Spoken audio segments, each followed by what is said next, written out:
Well, hello everyone and welcome to Painless Universal Conversation with myself and Welsh. Today I'll be talking to Shaun Daly, Conservative candidate for Mayor of London on the 6th of May 2021, on his plans to give London a fresh start. Before we get into it, I'll tell you a little bit about who Shaun is. Shaun is standing for Mayor of London to build a safer, fairer, more affordable city. Shaun was born in a council house and raised by a single mother. He was homeless for part of his 20s. Now he is Conservative Party candidate for Mayor of London, which will take place on the 6th of May 2021 for those of you who don't know. Shaun spent 20 years as a youth worker, helping people get out of crime and into work.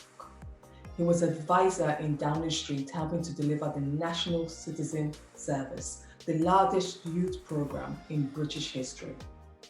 And for the last 5 years, he's been a member of London Assembly, helping to hold the mayor to account.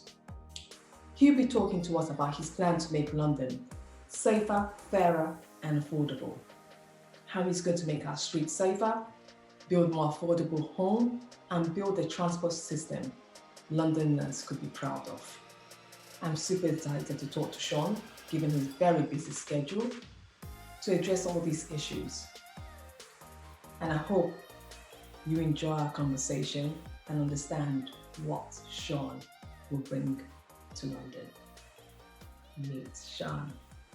Well, hello everyone and welcome to Painless Universal Conversation with myself and Welsh. As I said in my introduction, I have the Conservative candidate for Mayor of London, Shaun Daly, here with me. Shaun, how are you?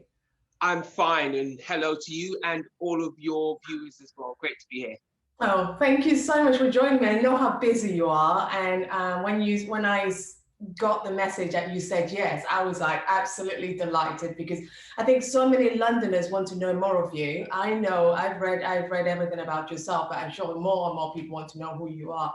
So I think we'll get started with it. That question is absolutely. I'm ready and raring to go. And look, when you sent the message, I thought, of course, you're correct. I'll do my best to reach out to Londoners. I've seen your content; it is amazing, and I really look forward to being part of that. It was exciting to see it all happening.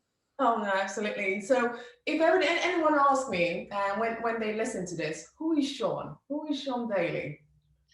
So who am I? So I am the son of Carmen Rose, who is a Jamaican immigrant who came to London many, many years ago, part of the Windrush generation. I was born in West London. My mum raised myself and my brother, and my mum has a real generous spirit. She's always saying, you can do things, you've just got to try. Coming from a single parent family, we had all the troubles and dramas that can bring. And in my early 20s, I was homeless. I worked through that. I had a community that supported me, and I sober served for years, but I worked through that. I managed to get to university. I then came back to my community and really doubled down on my youth work, because I started youth work when I was probably about 16. But when I came back from university, it became a real passion of mine. So I joined a thing called Warnington Green Detached Youth Project. I did that for years. And then eventually I started my own youth project called My Generation, because what I believe in is you. I believe in people. I believe in, if you give people the opportunity, they will do the right thing by themselves. But sometimes they need help with the opportunity. So I started My Generation to say, come on, we can do this. Because our community was always talked about as disadvantaged. And I think in some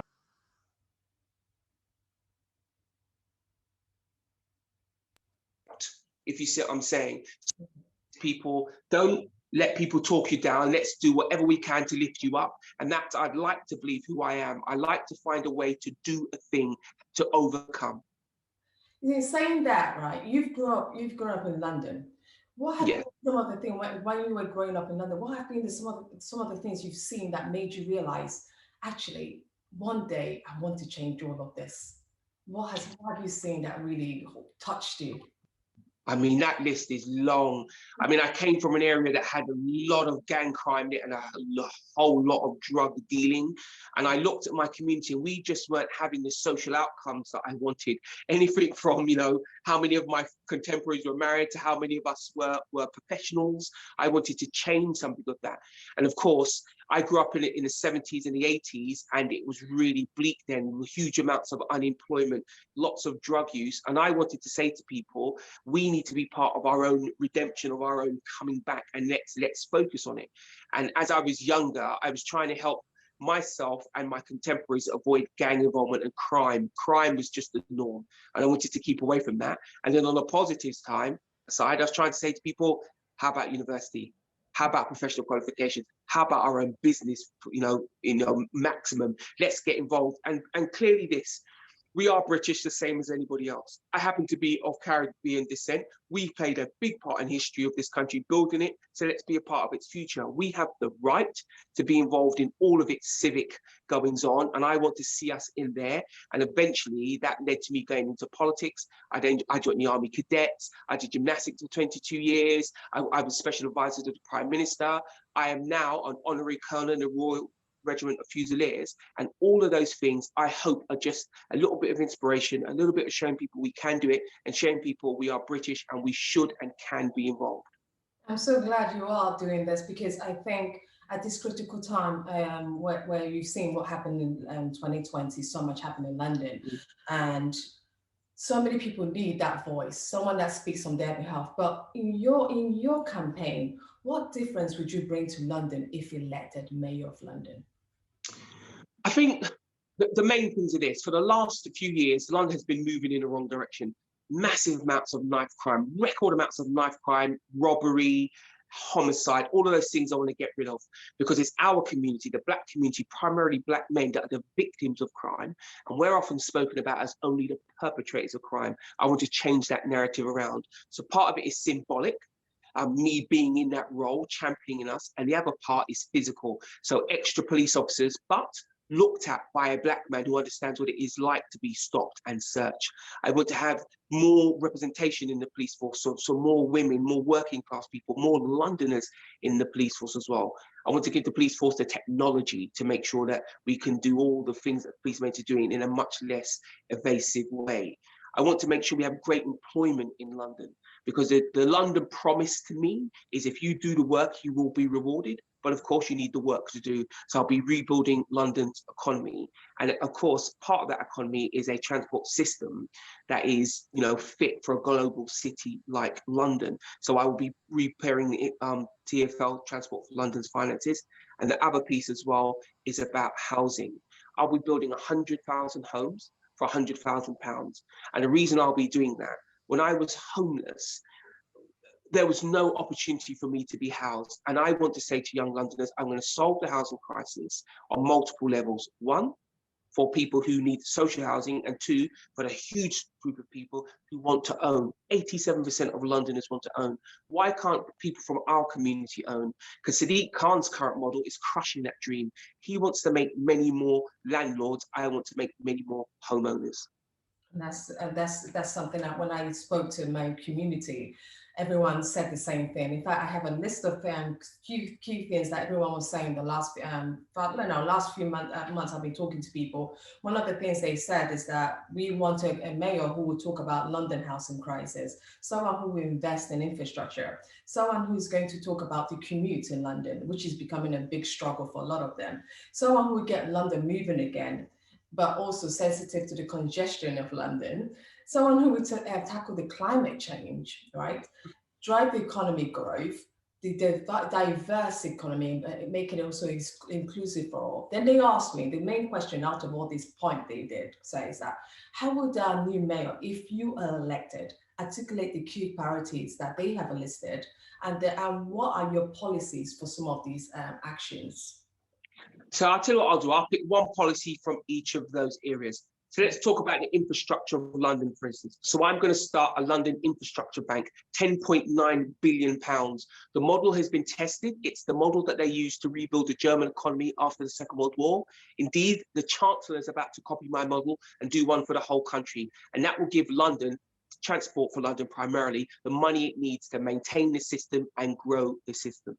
I've already talked about 100,000 homes for £100,000. That will be paid for by the £6 billion the government has pledged to London for affordable housing. And it's important to me that I make sure that housing is actually affordable. So the deposit to get involved in this scheme will only be £5,000. So as broad a spectrum of Londoners can get involved as well.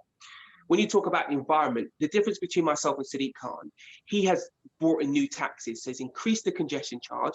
He's going to expand the ultra low emission zone, and he wants to bring in an outer London driving tax.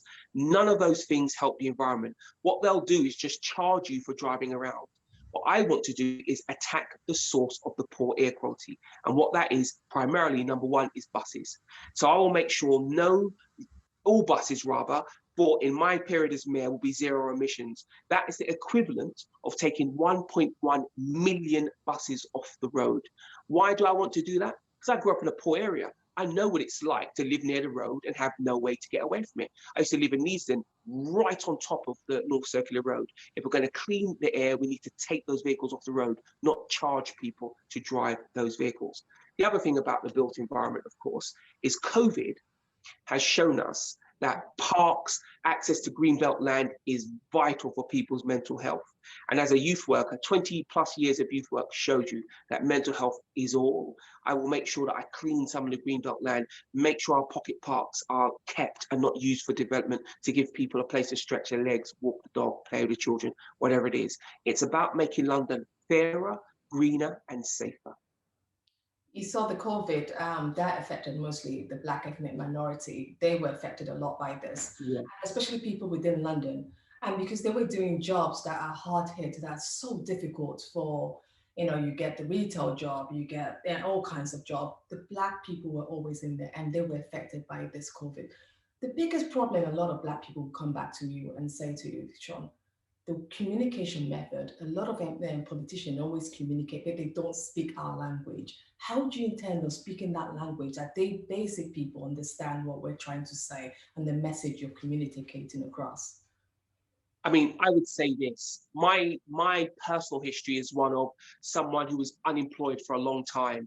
I then started temping. I mean, I've done everything from sweeping factories to delivering beer to carrying bricks. I know what it's like to get up at 4, 5, 6 o'clock in the morning. I used to be a security guard and do very long shifts. I've done all these things, so I know what it's like. I'm not speaking about something that I've heard about. I'm speaking about a process I have been through. I know what it's like to work and study at university all at the same time. So when people say to me, do you understand? Are you speaking experience? Absolutely, because I've lived it. And that's why I got involved with politics in the first place, to make sure people who are striving, trying to get forward, but it is tough, that their voice is represented at the table. That's why you'll see my focus on providing low cost, high value housing. That's why you see me trying to keep the cost of transport down, because I now live very far east. I was born in West London. I live in East London now, sunny Romford. And the reason I live there is because it's the only place that my family and I can afford. And I'm fine with that. But I want to make sure that people have a choice. Can they own? Do they rent? Where do they live? I want to do all of these things because I know what it's like to be a working person in London. And if you want to talk about speaking people's language, believe you and me, I'm accosted by people all the time, reminding me of stuff. Just this week, I was at a virtual church service, and someone said to me in the service, are you going to speak about what the congestion charge expansion of the ULEZ zone will do to parishioners, people wanting to go to church? I had someone from a Gurdwara say the very same thing to me. So, of course, I do my best to keep connected to all manner of communities and bring their messages to the top table. And it's one of the things that drove me not to expand the ultra low emission zone, because I understand the cost it will be to families. I understand how it will stop people just worshipping. The person who accosted me on the service calls it ultra low emission zone expansion. They call it a worship tax. And again, it's just me keeping my contact with people so I can, in the words of my daughter, keep it real. I love that. I love that. I think that's what all we need to hear from any politician is to keep it real and keep the communication flowing to them. This the coronavirus, I know you did mention that this is caused so much tragedy and destruction to so many people.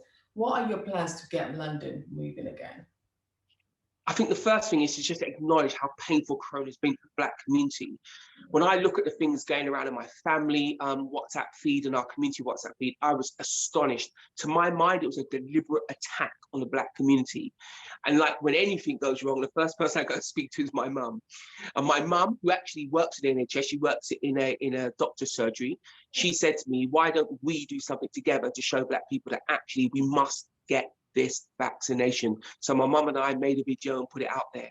I spoke to MPs of all different political shades saying, look, let's get involved, let's fight this. I did an event with the Prime Minister in a deliberately Black church to make sure that people from our community felt like they could trust the message. Because if we don't get vaccinated, if there's another round of Corona, it will completely wipe us out, because we'll be the only people not protected from it. So if you're listening to this and you believe the anti-vax stuff, please don't. That's a deliberate attack on us, and it's costing us lives. The second piece I'd say, to get London moving, I've always been saying, let's keep the central economic zone going. Just London is 23% of this country's entire economy. And what that means is if you work in London, come back into London. That's why I've always been saying to Sadiq Khan, stop confusing people, just clean the tube, just clean the buses, let people come in and use them. Because once they do that, they can come back to work. And then anything from bookshops to theatres, to pubs, to restaurants can get open again and save those jobs. I've also said to the Chancellor, quite successfully I might add, that you're going to have to extend furlough. And as we've seen at this point, he's extended it. Now, we can't run furlough forever. We all know that, but we've got to give people a chance to get back on their feet. And the reason I took on the Chancellor on that is just to make sure, A, he's getting messages from the very streets of London, and B, to show that, yes, we're in the same party, but I'm Londoner first and always will be. Yeah, I think so. You talked about that vaccination. I think that's true, because that's one of the reasons I was one of the first to do it, because of my chronic illness. But I just felt it was so important to let other people know it is safe, and we as Black people need to get other people encouraged, motivated to go ahead and do the vaccination. And I think I'm so glad that that was something you've done as well, to encourage so many people. The attack on the Black community was deliberately to make us mistrust the country. Of course, of Black people, we know the history. Some parts of it have been very, very tough, and there's no excuse for what went on. But people have built on that to try and hold us out of mainstream Britain. That is not useful to us. We have every right to be involved in this country, and part of that means trusting the system. And the vaccine is coming from the system. Please, people, if you're vulnerable, you must get vaccinated. And once we get down to people who aren't vulnerable, still get vaccinated, because that's how you keep our elder community safe. That's how we keep our children safe. Yeah, absolutely. You know, London is very multicultural. You go to Brick Lane, you see the different ethnic group. You go to, let's go to housing, you see different ethnic group. You go to, you know, there's Somalian, you name it, there are all kinds of people. What is your proposal to get every community working for the same objectives? I think there's just two things I'd say. Firstly, it's about London. It's about Londoners. We all came here for the same thing, to have a good life, to prosper our families and move on. Let's focus on that. Let's focus on what we have in common. Let's focus on the fact that I have policies, say my housing policy or my environment policy. They're not just for Black people or Indian people. They're for everybody. That's the first thing. I want to be much more about what we have in common, what we can do together positively moving forward. I spent a lot of my time speaking to all manner of communities, from Polish to Indian to Somalian, Pakistani, Bangladeshi, Jamaican, whoever. I make sure I speak to them and tell them, thank you for being in the meeting. What can we do for you? What can you do for us? It's a collective. What I won't do is what Sadiq Khan has done, in my opinion, particularly with the Statutes Commission, is set communities against each other. I said to him, what are you going to do if someone asks you to remove the Gandhi statue? Because, of course, for some people, Gandhi's an absolute hero. For other people, he might not be. And he didn't answer me. And the reason he didn't, because he knew that he jumped on a bandwagon with removing statues, and he's about to do a U-turn and try and couch it in a different light. The bottom line is, this has made London really uncomfortable. And when people challenge me on this, sure, we've got to challenge history. Of course, we've got to challenge history. But what we should be doing is looking to include people. There's been many Black and ethnic Londoners and people who've done great things in this country or for this country and in London. What we shouldn't be doing is talking about removing. We should be talking about adding them to the story. And the fact that the mayor came from the point of view of removing people was because he was trying to drive wedges. He was forcing people to pick one side or the other. And I remember reading something in the Sunday Times that said 84% of Black Britons rejected statue toppling as part of the protest to bring our rightful struggle for equality to the fore. And they're correct. And it just reminded me that, yes, the mayor has been able to dominate the message, but people don't believe what he's saying about the Statue Commission. And actually, people want to come together because ultimately we all have the same challenges. Now, are we happy? Can we feed our families? What does our future look like? Yeah. No, that's such a beautiful answer, because I'm not just saying that. It is such a there's so much history in the statue, and I think putting a divide in things, there's always ways to tackle things rather than putting communities against one another. And I just love that beautiful answer. And going back, I spoke to a head teacher in a primary school that has predominantly Black students, and she wanted to know, because from her observation, one of the key things she wanted to know, she said, if you do have this conversation, one thing I really want you to do is ask the potential Conservative Party mayor, what action would you put in place to drive progress and confidence in the Black communities? I mean, I cannot tell you, that for me is the thing. Much of my life has been being the only Black man in the room. You know, I did army stuff, I did cadet stuff, gymnastics stuff, politics stuff, seemed to be the only Black person there. My personal role is the vanguard, to show people we can and should do it, and to welcome people in. And not because we're Black, because we have the talent. I believe in what we are capable of. And I want to elevate that, not only in the minds of people outside our community, but people inside our community as well. When it comes specifically to school, I think the real thing we have to do around education is inspire our children. If you can inspire a child to follow their education, you'll never need to encourage them again. They'll grab it with both hands and go. So one of the things I'm going to do as Mayor of London is run big annual education competitions. And what the competition really is about is just rewarding young people and educational institutions that are going the extra mile to bring people in, to show the power of education. I remember my mum once saying to me, whatever happens, they can't take your education from you.